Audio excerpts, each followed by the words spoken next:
Hello, everyone, and welcome to another live episode of the Alex Nitzberg Show. I'm Alex Nitzberg, and I've been doing these live shows on Saturdays at 3:30 p.m. Eastern Time. So if you've been enjoying them, hello, everyone, and welcome to another live episode of... Oh, whoops, I have an echo there. I forgot to didn't put my earbuds in. That's what that's about. Anyway, welcome to the show, and I'll be doing it again Saturday, 3:30 p.m. next week. So if you've been enjoying these shows, please remember to give it a thumbs up and subscribe to the channel. And today I'm going to talk about a few topics, starting out with the most important topic I'll be covering today, which is assisted suicide in Vermont, specifically how a Republican governor in Vermont actually just... Oh, also, hold on one second, let me turn this off back here. Okay, got that. Yeah, a Republican governor of Vermont actually signed off on this assisted suicide measure, so I want to talk about that. Also, I want to talk about how Senator Bernie Sanders, a very, very left-wing senator, he's pushing for $17 per hour minimum wage, and he's also advocating for 32-hour work weeks without any loss in pay. So, and then also I got a sort of a funny topic to cover, exposing the absurdity of radical left-wing gender ideology. So let me go ahead and switch my camera over and get started here. Alright, so yeah, like I said, if you've been enjoying these shows, please give it a thumbs up. Let me go ahead and get into this. So, Vermont Governor Phil Scott, you can see here, Republican Party, he has signed this measure, which what it does is it removes the residency requirement for Vermont's assisted suicide law.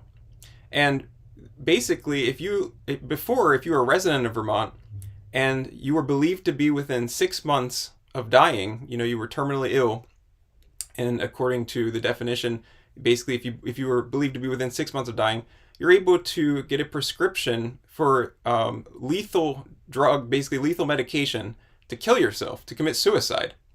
And so what this law does is it drops the residency requirement, therefore expanding by a lot, the amount of people who will be able to access this, the deadly medication to kill themselves. And let me just go over here.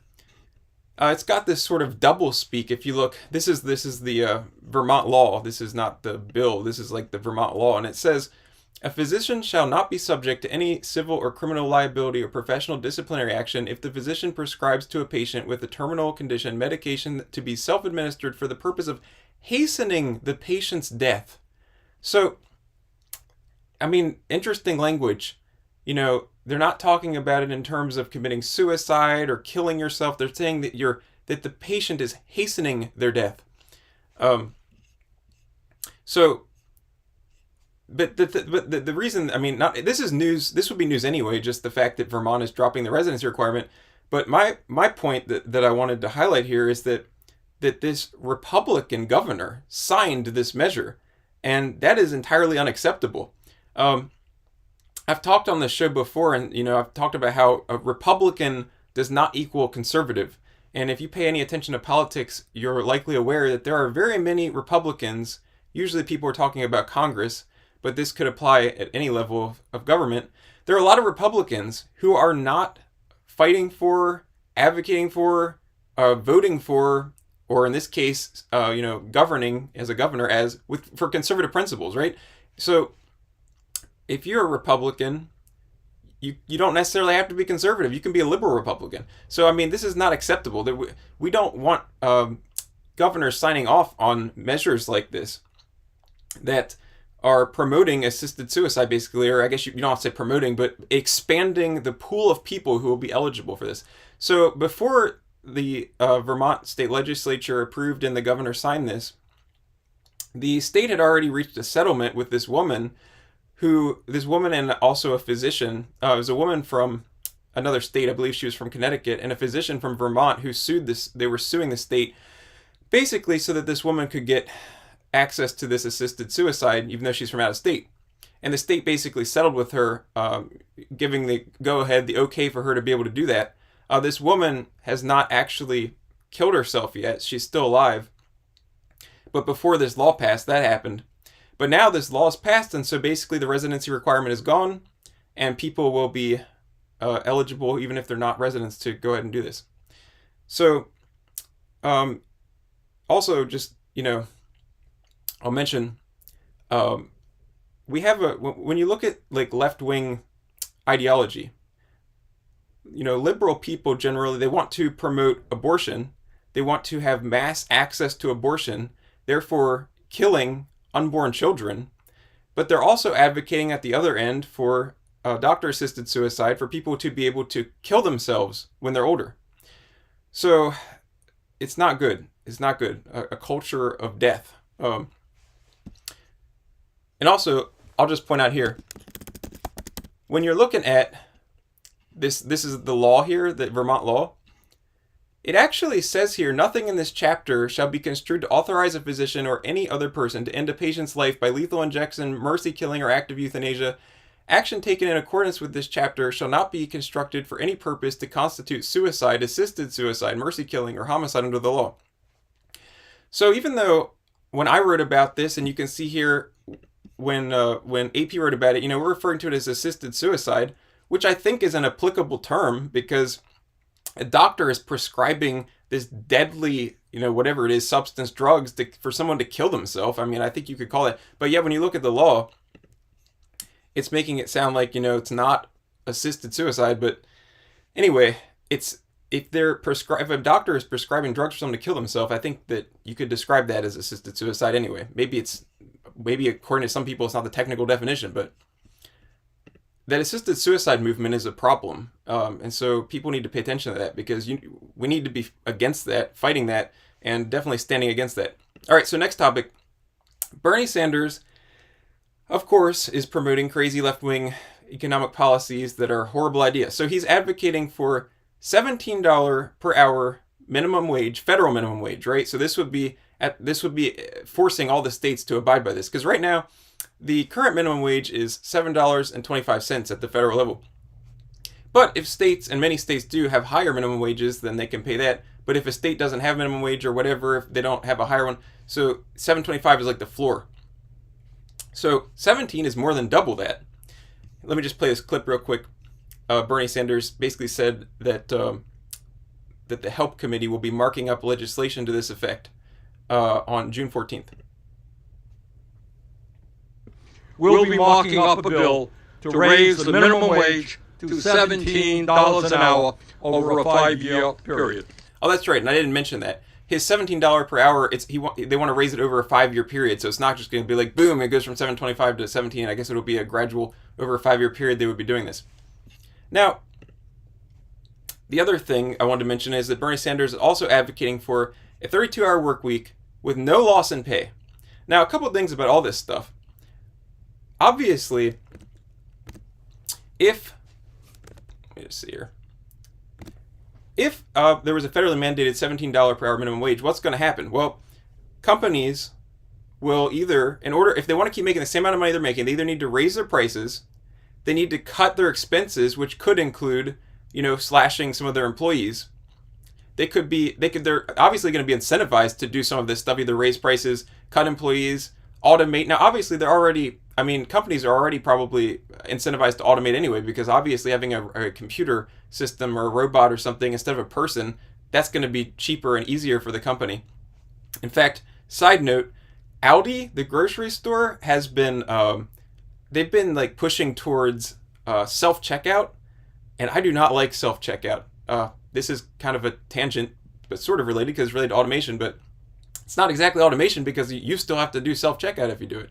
So let me know, this is random, but if you have ever experienced this, do you have a problem with self-checkout, or are you okay with self-checkout? I personally prefer to go through the line where someone actually checks me out and I don't have to do it myself, but it is becoming more prevalent and I do not like it. But anyway, so the point is, when you force a company to raise their costs by paying workers more, there's all sorts of consequences. Also, think about this.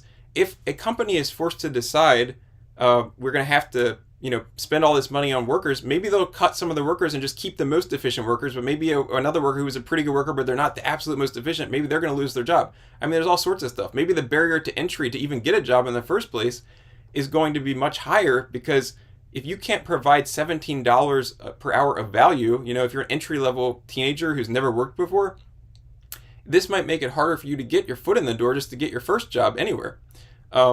So, and then the 32-hour work week thing, I mean, once again, that's companies are going to therefore, I mean, I think there's an argument people will say like, oh, people will be more productive because they're not working as much. But let's just say let's just, for argument's sake, say, okay, people are about the same amount of productivity. Well, that means they're getting 8 hours less of work out of you if you work at a 40-hour-a-week job. So they're either going to need to hire more people, they're going to need to, whatever. It's a mess. So these are not good ideas. And also, let me point out that a lot of people's jobs, if they're like on salary or something, a lot of people, their job is not a certain amount of hours per week. You know, they just have they have a job and they might work 40 hours one week or 60 hours one week, or, you know, there's a lot of people that work big amount of time, 80 hours a week, whatever. Or some people might be able to get all their work done early and not work as many hours. So anyway, that's going on. All right, so also, let me talk about this. Florida Governor Ron DeSantis, and I'll mention I am broadcasting from Florida. I live in Florida. So DeSantis is my governor. They've wrapped up the Florida legislative session in the state here. And DeSantis has been saying that he's going to announce whether or not he's running for president after this legislative session is over. So I expect probably sometime this month, I'm completely guessing, obviously, but I think DeSantis will probably announce in the next couple of weeks. I would definitely think before June he would be announcing, but who knows. But I think he's going to announce a presidential bid. And I believe that Trump also thinks he's going to be announcing a presidential bid because he keeps attacking him. So check this out. This is pretty funny. Trump on Truth Social the other day goes, the problem with Ron DeSanctimonious is that he needs a personality transplant. And those are not yet available. Almost all congressmen and women that served with him and knew him well supported me. Some of them surprisingly so, because their relationship with Ron. I would say that when it comes to lack of personality, Ron would be in a class with Asa Hutchinson, and that's not good. His foreign trip was a total bomb. They didn't even know what he was doing there. So just in case you're not aware, Asa Hutchinson is a former Arkansas governor, a Republican who's also running for president. And yeah, he doesn't really have a lot of personality. So there's Trump saying that about DeSantis. Now, I've mentioned this before on the show. Asa Hutchinson, another Republican who's not really conservative or not a good conservative, I talked about it before, but he vetoed, what was it? I believe that he vetoed, it was legislation that had to do with the transgender ideology. I think it was like legislation to maybe ban transgender surgeries for minors or something to that effect, and he vetoed that legislation. And I think they overrode his veto, but you can go back and check. Anyway, I talked about it before, but it was something about him vetoing stuff that he should not have been vetoing. So anyway, yeah, Trump's still attacking DeSantis. I think DeSantis is probably going to announce soon. All right, so let me move on to this. Trump, you may have heard, is going to be doing a CNN town hall this upcoming week, and you can see on Truth Social, he posted about it and said, going into the heart of enemy territory. It's questionable whether this is advisable for him politically to do, go onto, as he's, hostile territory and do a town hall. But if you remember the first time he ran, at the very beginning, it seemed like he was doing a lot of interviews. He did a lot of interviews all over the place, and he would do interviews with liberal outlets and conservative outlets. So that might be something interesting to check out, at least see if any interesting highlights come out of that. All right, and then I got one final topic here. It's something kind of funny to share with you guys. Ryan Webb, who is a member of the Delaware County Council in the state of Indiana. Kind of confusing. It's called Delaware County, but it's in Indiana, so not in Delaware. But so he has put out, and this was actually almost a month ago, it was April 12th, he put out this Facebook post for immediate release. And let me just read to you here. It says, after much consideration, I've decided to come out and finally feel comfortable announcing my true authentic self. It is with great relief that I announce to everyone that I identify as a woman, and not just any woman, but as a woman of color as well. I guess this would make me gay/lesbian as well, since I am attracted to women. Woo, that felt good to finally get out there and start living life as my true self. I'm excited to bring some diversity to the county council. Until today, we didn't have any females of color or LGBTQIAPC+++ on the council. I'm glad that now we do. And then he said, to avoid confusion, everyone can continue to address me as Ryan or as Councilman Webb. I will also retain my preferred pronouns he, him. However, this will in no way diminish my true identity as a woman of color. I'm excited to be a vocal partner of the LGBTQIAPC+++ movement. Who knows just how far we can take things, but I'm just glad that this is now possible so anyone can be anything or anyone they want. And then he has a thing down here that says, edit. It has come to my attention. I am more than likely the very first lesbian woman of color in the history of Delaware County to ever serve on the Delaware County Council. I am honored to be the one to shatter that glass ceiling.